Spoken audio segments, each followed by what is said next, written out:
今仔日来食一间无伫巷仔内，毋过内巷的正早的下倒麦日式。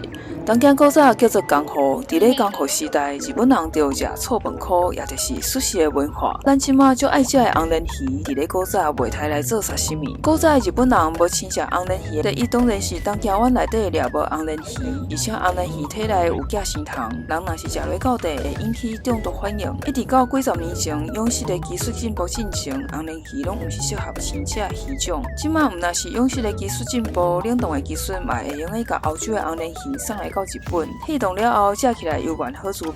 毋过就算是安尼，对一寡坚持传统文化的日本人来讲，较早无的物件，即马当然嘛袂当有。你用红鲢鱼来做寿司，算啥物下倒麦日式？搁再讲，日本的红鲢鱼大多数拢是外国进口的，爱先经过冷冻，要食的时才搁退冻。对一寡爱用国货的日本人客来讲，这毋若是冷冻鱼，搁是外国鱼，算啥物下倒麦日式？